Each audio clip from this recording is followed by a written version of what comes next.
The first drop of Merlot hit the paper at exactly 4:15 in the afternoon. My sister, Vanessa, didn't spill it. She poured it. She stood over my 6-year-old son, Leo, tilting her glass with a casual, almost bored precision. Leo had spent 3 full days working on that watercolor painting. It was a landscape of the lake right outside our parents' summer house, a gift he had been meticulously creating for his grandfather.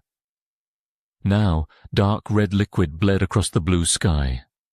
It soaked the paper, warping the edges and turning his hard work into a soggy, ruined mess.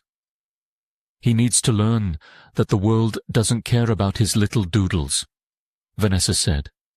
Her voice was slurred, but steady. It is taking up space on the table. And, honestly, Leo needs to toughen up. She finished the glass, set it down on the wet paper with a wet thud, and looked around the room for approval. My Uncle Rob, sitting on the sofa, slapped his knee. That is a $50 lesson right there, kid. Toughen up or get eaten. The laughter started then. It rippled through the lake house. A sharp, ugly sound. My mother chuckled nervously, desperate to keep the mood light. My cousin smirked. Leo just froze, staring at the ruin of his painting. His small hands trembled over the table. I didn't scream. I didn't rush to wipe up the wine. I didn't even breathe for the first few seconds. I just watched my son. Leo didn't make a sound. His shoulders shook and his face turned a mottled red. But he didn't cry out. He bit his lip until it turned white. He was physically compressing himself into the chair, trying to make himself small enough to disappear. He wasn't looking for comfort. He was looking for invisibility. He was waiting for the laughter to stop, hoping that if he was quiet enough, the predator would lose interest. And in that silence, I saw it. I saw the invisible chain wrapping around his neck. It was the same chain I had worn for 29 years. It was the chain that taught me to be quiet. It taught me to be convenient. It taught me to swallow my anger so I didn't disturb the peace. I was watching my son learn the fawn trauma response in real time. He was learning that his pain was a joke to the people who were supposed to love him. He was learning that his job was to smile through the humiliation so the adults wouldn't be uncomfortable. He was learning to be me. The realization hit me like a physical blow, colder than the lake water outside. I wasn't just watching him get bullied. I was watching him inherit my trauma. I was passing down a legacy of silence. It was a genetic predisposition to be a doormat. If I didn't break that chain right now, in this exact second, he would carry it for the rest of his life. He would grow up apologizing for taking up space. I looked at my father, Arthur. He was sitting at the head of the table, his hands folded over his empty plate. His face was carved from stone, unreadable to anyone who didn't know him. But I knew him. I saw the way his knuckles had turned white as he gripped his fork. I saw the muscle in his jaw jump. The air in the lake house turned electric, heavy with the pressure of things unsaid for decades. I stood up. The chair scraped loudly against the wood floor. It was a harsh, grinding sound that cut through the laughter like a knife. I didn't move to clean the mess. I didn't ask for a towel.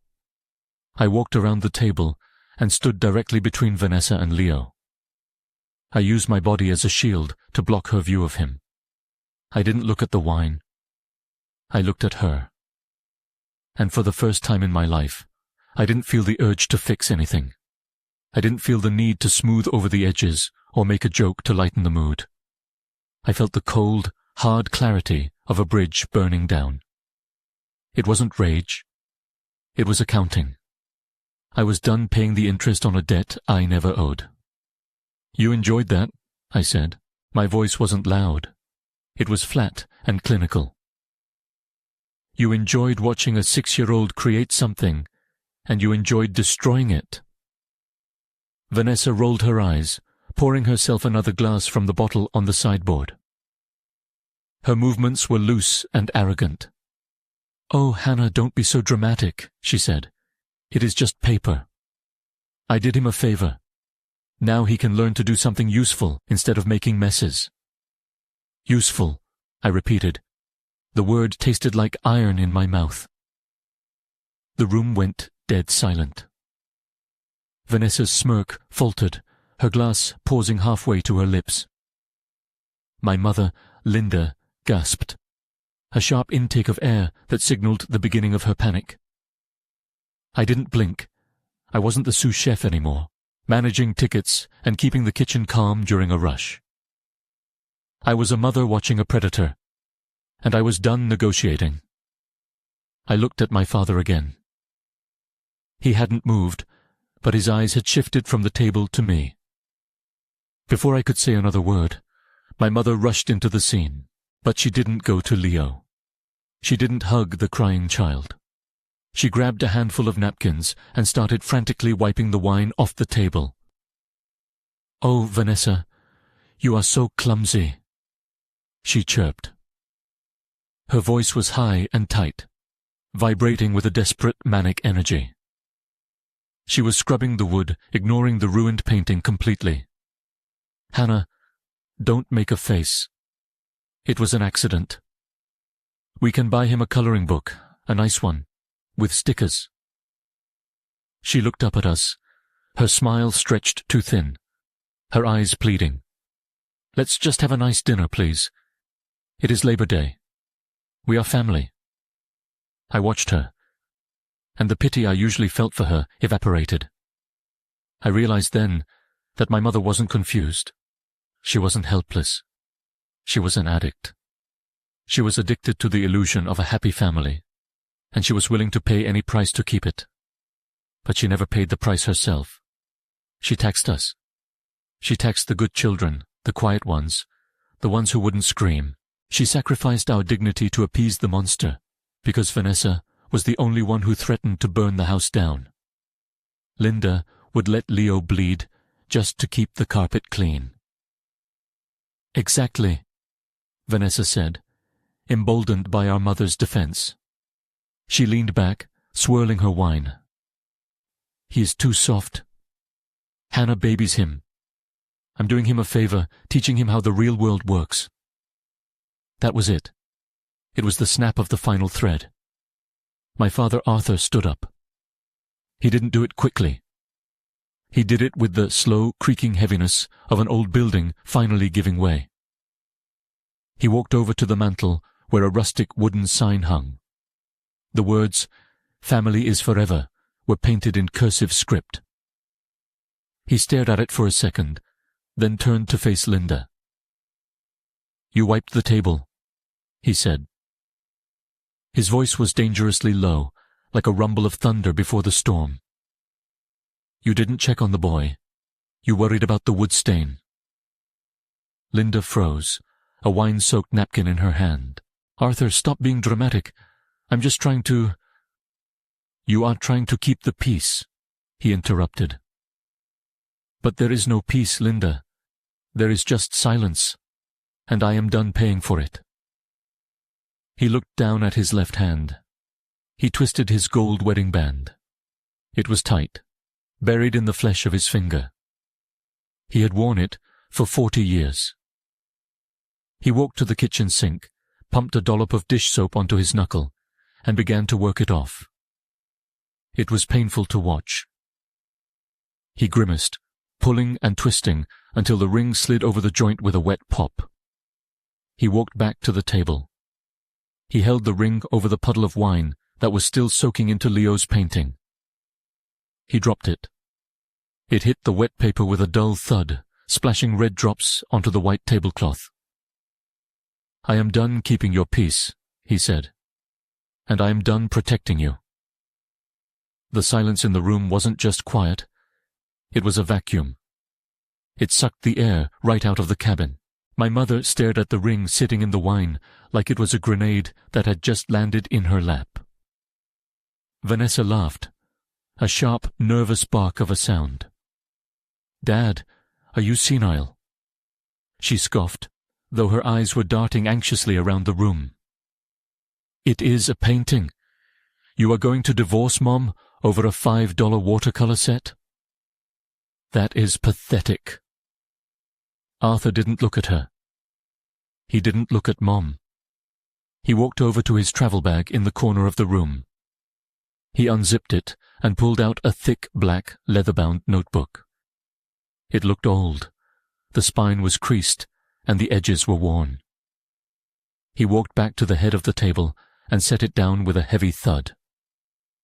"I have been a structural engineer for 40 years, Vanessa," he said. His voice was calm, factual, and absolutely terrifying. "My job is to track stress fractures. It is to find the cracks before the building collapses. I track failures." He opened the book. The pages were filled with his handwriting. It was neat, precise, and meticulous, with columns of dates and numbers. 3 years ago," he continued, running a finger down the first page. "You told me you needed $5,000 for a business loan. You said your influencer career was taking off, but you needed new equipment." Vanessa crossed her arms, rolling her eyes. "Yeah, and I paid you back, mostly. What is this, an audit?" "You didn't pay back a dime," Arthur said. "But that is not the point. The point is, I started tracking. Not just the big loans. Everything. Every time your mother said she needed extra cash for groceries. Every time she withdrew money for home repairs that never happened. Every time our joint savings account dipped for emergencies."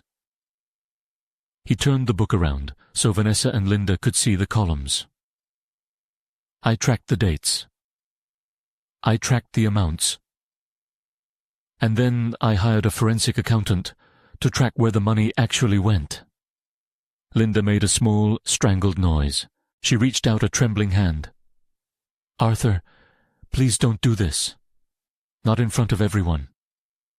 "Everyone needs to know," Arthur said, "because everyone has been laughing at Hannah. Everyone has been laughing at Leo.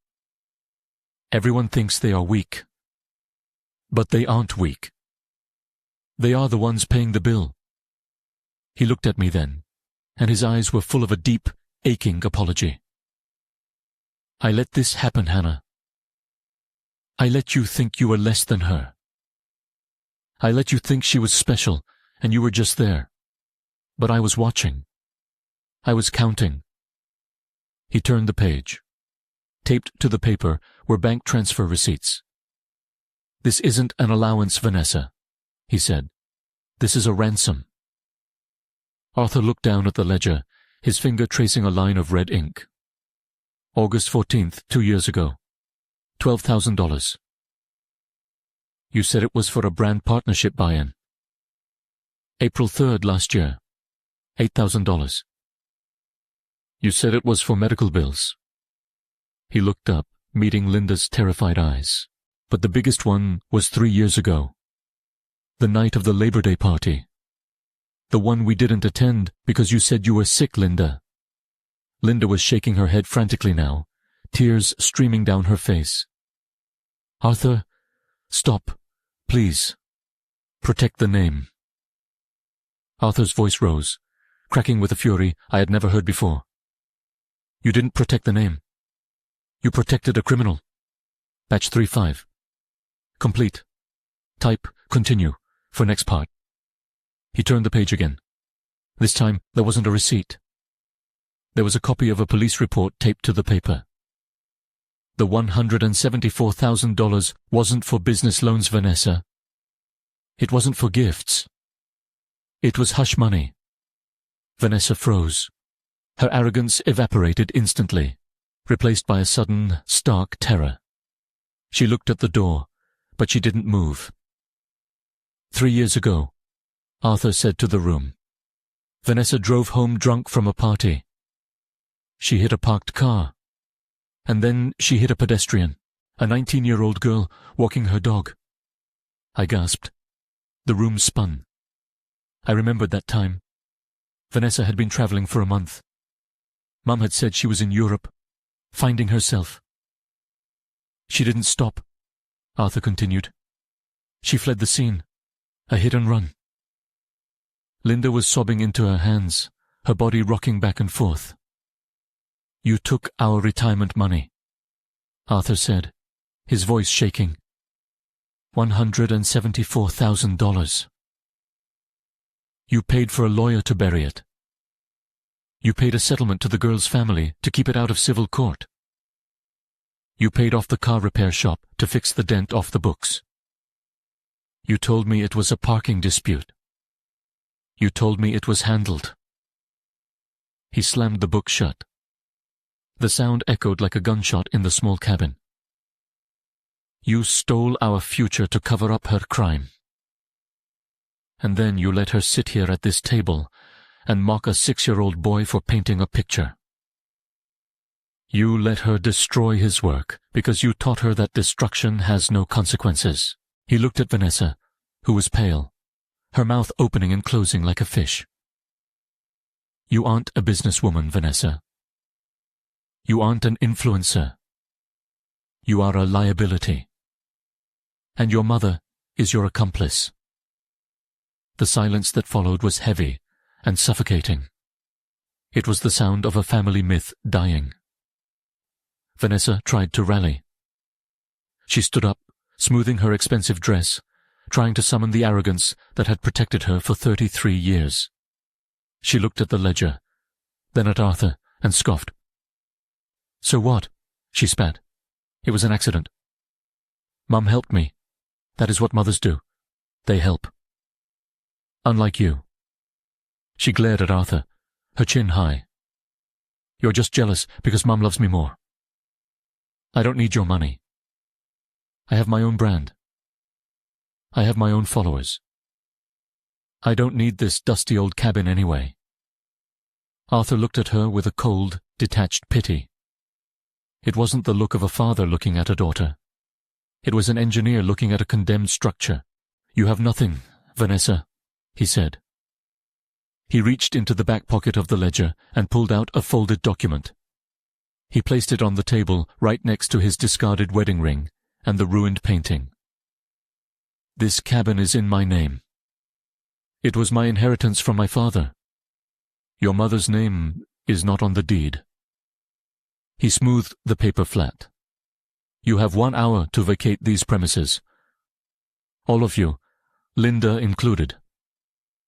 I am listing it for sale tomorrow morning to recoup the retirement funds you stole. You can't kick us out, Linda wailed, her hands clutching her chest. Where will I go? It is pouring rain. I don't know, Arthur said, his voice devoid of emotion. Maybe you can stay with the daughter you invested so much in. He turned back to Vanessa. And regarding your own money, as of 10 minutes ago, while you were pouring wine on my grandson's art, I froze the joint accounts. I have reported the transfers as fraud pending a forensic investigation. The bank has locked everything. Your credit cards, Mum's cards, the business account you funnel money through. Vanessa pulled out her phone. Her fingers flew across the screen, frantic. She tapped her banking app. I watched her face crumble. The color drained away, leaving her looking grey and small. It is declined, she whispered. And there it was. The illusion of power evaporated at the sight of an empty wallet.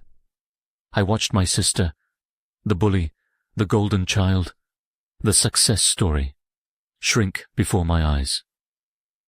Without the financial IV drip from my parents, her status, her confidence, and her personality evaporated instantly. She wasn't a powerful woman. She was a child in a costume that she hadn't paid for.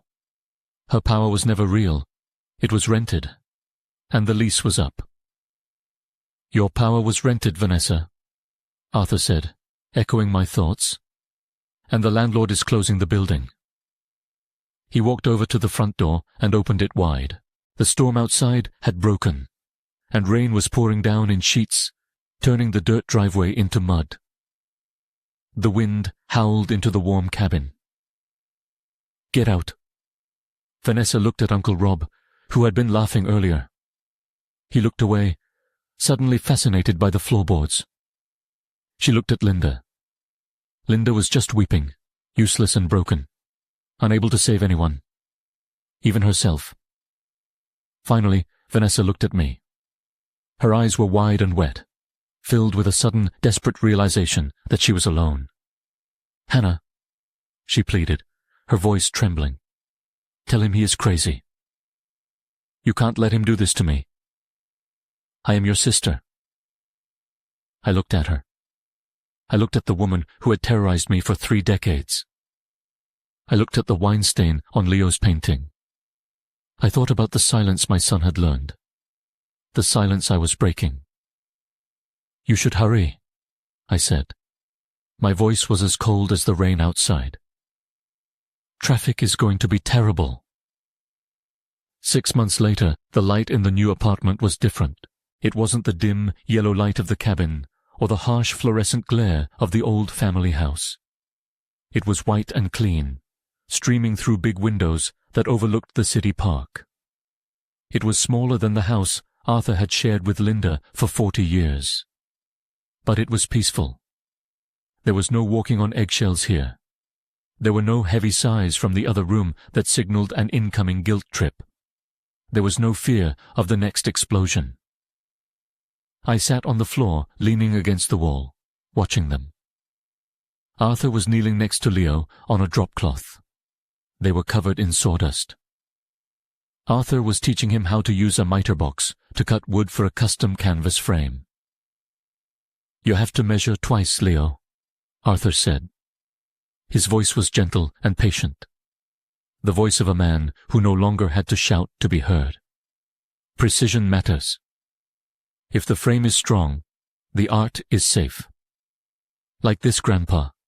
Leo asked, sawing carefully, his tongue poking out in concentration. "Exactly like that. My mother, Linda, was living in a small condo 2 towns over. She sent letters sometimes. They were long, rambling diatribes written on expensive stationery, blaming us for ruining the family image. She blamed us for embarrassing her at church. She blamed us for being cruel. I burned them in the sink without reading past the first line. She was still trying to tax us for a piece that didn't exist, but we had stopped paying. Vanessa was working retail at a mall kiosk selling phone cases. The fraud investigation had triggered a tax audit, and she was drowning in legal fees. She had to sell her car. She had to move into a studio apartment. For the first time in 33 years, she was facing the reality of a life without a safety net. And the fall had been hard. I looked at my son. He wasn't flinching anymore. He wasn't hiding under the table. He was making a mess with glue and wood, and he was laughing. When he spilled a little wood glue on the floor, he didn't freeze. He just grabbed a rag and wiped it up, knowing that no one was going to scream at him. I realized then that the price of this peace had been high. We had to break the family to save the people. We had to burn down the structure to save the foundation. It was a heavy cost. But looking at my father's relaxed shoulders and looking at my son's easy, unburdened smile, I knew it was the best bargain I ever made. If you have ever had to break a bond to save yourself, type freedom in the comments. Let's remind each other that we made the right choice.